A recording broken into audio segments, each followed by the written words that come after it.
Hey, hi all. Welcome to the channel. Hope you all are doing good. So today we'll talk about multi-tenant architecture in Oracle database. Okay. So let's try to decode this term multi-tenant. Okay. So multi-tenants are there. It means there will be one owner. Okay. And these tenant will be utilizing this owner services. Okay. So in database context, actually there will be one container and within that, like small containers will be there. Okay. And this owner container will be managing those small containers. Okay. So let's try to understand this in detail in database context. Okay. So let's start the session. But if you are new to the channel, please subscribe it in order to see more such videos. Okay. So let's talk about Oracle database multi-tenant architecture. Okay. So this multi-tenant architecture, it's a quite powerful feature and it's available Oracle database 12c and above. Okay. It basically facilitates single container database to manage multiple pluggable databases. Okay. So this architecture simplifies database management, better resource utilization and provide enhanced isolation between databases. Okay. Now let's try to understand this particular architecture. Okay. Now in this particular architecture, we will have one CDB that is basically a main container. Within that, one root container will be there, which will be basically interacting with multiple other containers. So these containers will be interacting with root container and root container is basically responsible in order to manage these containers. Okay. So containers, those are showing at bottom, okay, which are basically in light blue color are called PDBs. Okay. So these PDBs are altogether separate databases. They can easily plug onto CDB. That's the reason these are called as pluggable databases. So this is at logical level. Okay. At physical level, okay, there will be same sort of architecture. Okay. I mean the traditional non-CDB architecture wherein you will have database instance and within that different control file, data file and redo log files will be there. Okay. So right hand side, you would be able to see explanation of this particular diagram, whatever I explained you earlier. Okay. So this particular container is having altogether 6 containers. Okay. One main container, one root container and 4 PDBs. Okay. And there is one PDB seed. Okay. What is PDB seed? It's basically a template in order to create more PDBs. Okay. We'll discuss in detail in next slide. Now, there may be different database administrators. Okay. Each and every PDB is altogether separate databases. Okay. So this can be managed by separate database administrator. Okay. And the user, those are having access to CDB. Those are basically common user. They can maintain the root container as well as all the PDBs. Okay. So that's a high level architecture of multi-tenant database. Okay. Now let's try to understand, like these terminologies. Okay. Whatever we discuss, I mean the container databases, CDB and PDBs. Okay. So container database, okay, it basically consists two things. Okay. One is root container. Okay. So root container is basically a central part of the CDB and contains the system metadata and common objects shared across all the PDBs. Okay. It manages the overall database environment. Okay. Then the other one is PDB seed. Okay. So as I said, PDB seed, it's a template in order to create PDBs. Okay. So every CDB has exactly one PDB seed which cannot be modified or dropped. Okay. Now, pluggable databases. Okay. So each PDB is a separate database with its own data, metadata and user accounts. Okay. It functions like altogether traditional separate databases. Okay. And it's isolated from other PDBs. So PDBs are plugged into CDBs. Okay. And can move to different CDB. Okay. So as I said, user that exists across all the PDBs within the CDB, okay, are called common users and are managed at the CDB level. Okay. Now, Let's talk about some query by which we can know whether the database is CDB or some information related to CDB or PDB databases. Okay, so the first query is basically, okay, by running query on $v database, we can check whether the database is a CDB or not. Okay, so this is the basically query by which we can cross check it. Okay, then we can also run query in order to see different PDBs. Okay, if we want to check in one particular databases how many different PDBs are there, okay, so we can run this particular command, show PDBs. Okay, or there is another query. Okay, we can simply query on $v PDBs. Okay, it will give you the same information. Okay, now let's talk about some benefit of multi-tenant architecture. Okay, so the first one is resource efficiency. Okay, so basically multiple databases can share the same instance, reducing hardware cost and improving resource utilization. Okay, the next one is resources can be allocated to individual PDBs as needed. Okay, then we have simplified management. Okay, so we may have unified management. Okay, common tasks such as patching, backup and upgrade can be performed at CDB level. Okay, then cloning and provisioning. Okay, PDB can be cloned or quickly created from other PDBs. Okay, so this is also one of the benefit. Okay, then enhanced security and isolation. Okay, so first one is data isolation. Each PDB is isolated from other PDB, so it provides security. Granular access, so common users have access to multiple PDBs, but individual can access or restrict to one particular specific PDBs.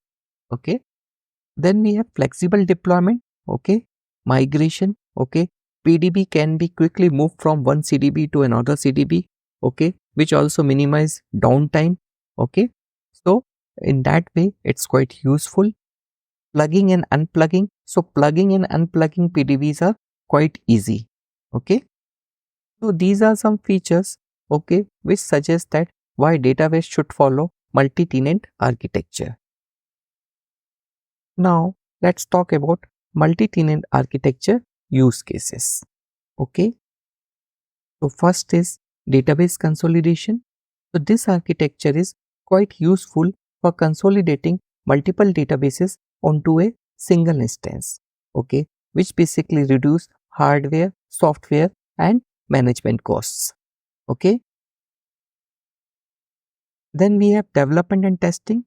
Okay, so multi-tenant architecture databases, they can easily cloned. Okay, and this architecture can manage multiple development and testing environment from a single CDB. Okay, then we have SaaS application.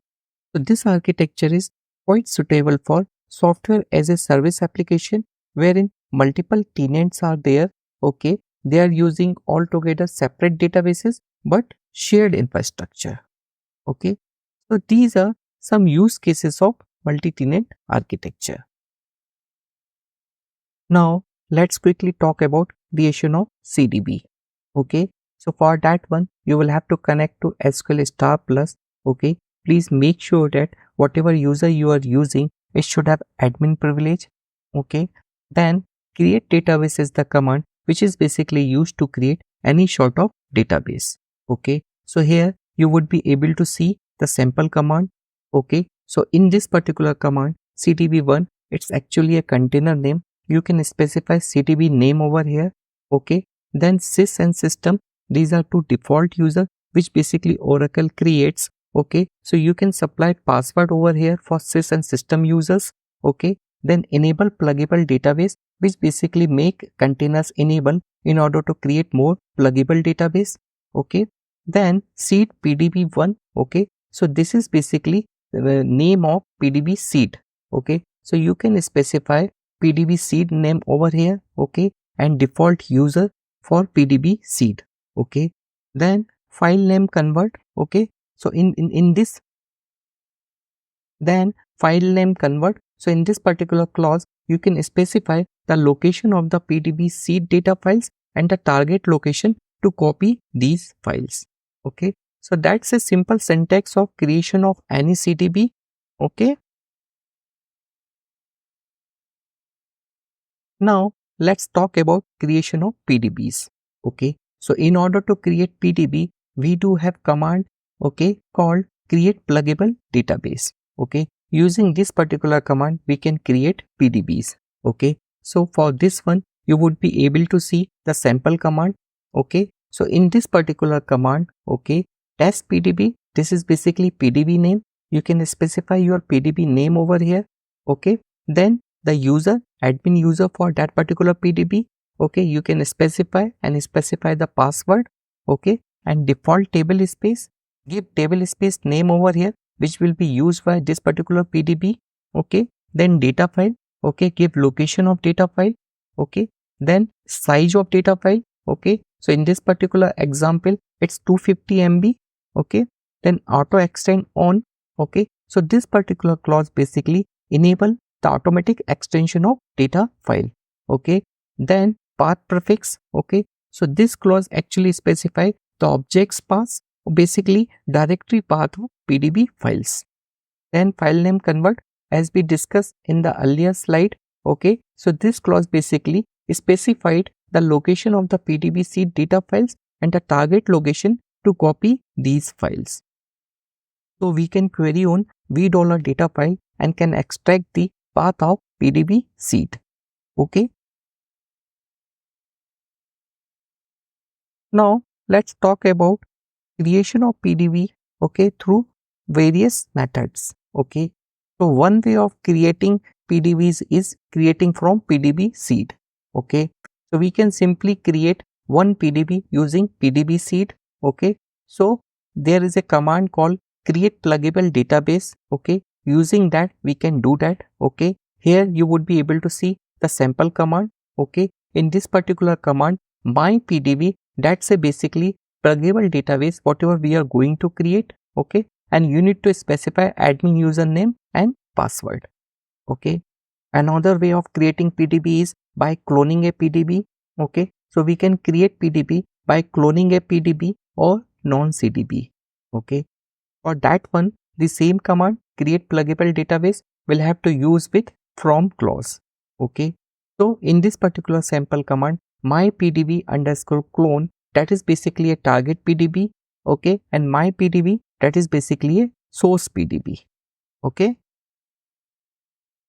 then one more way of creating PDB is by plugging in an unplugged PDB.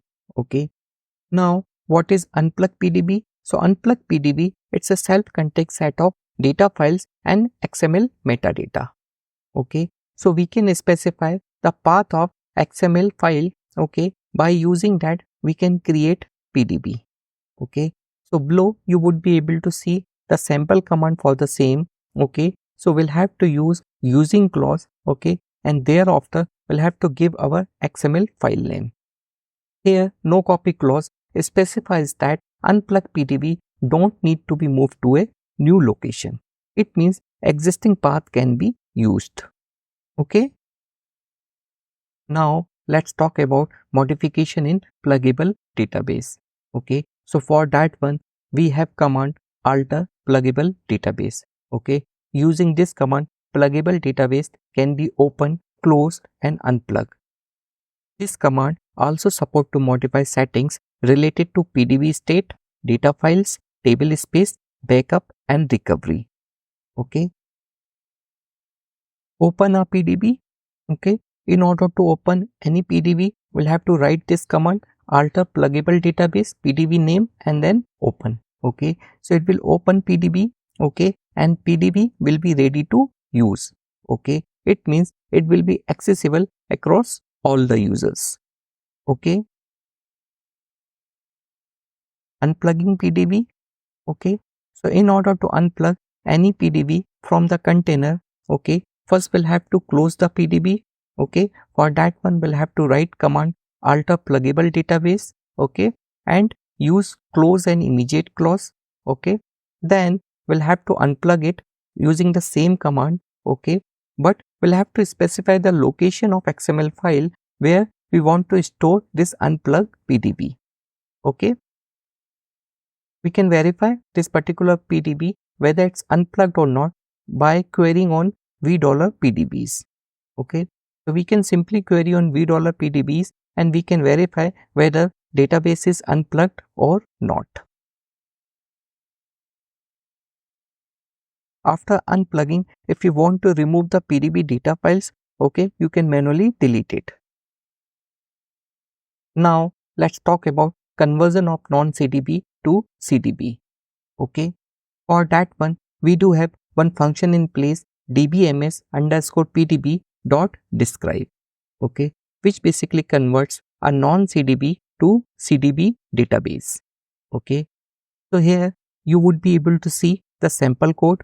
Okay, so in this particular function you need to supply the database directory path. Okay, so again we can query on $data file in order to get the directory path of database. Okay, and the same we can supply within this particular function. Okay, now we'll have to call create pluggable database command. Okay, and within that we'll have to supply this manifest file in order to create PDBs. Okay, please note this no file creation clause. Okay, so this clause basically specifies that no new data files will be created for the new database. Okay, so that's all about multi-tenant architecture in Oracle database. Okay, and different terminology around it like container database, pluggable database and PDB seed. Okay, so we'll stop here. Hope you would have enjoyed this particular video. If so, please give your thumbs up. Okay, I'll come back to you with another interesting video. Till then, goodbye. Thank you. Keep watching.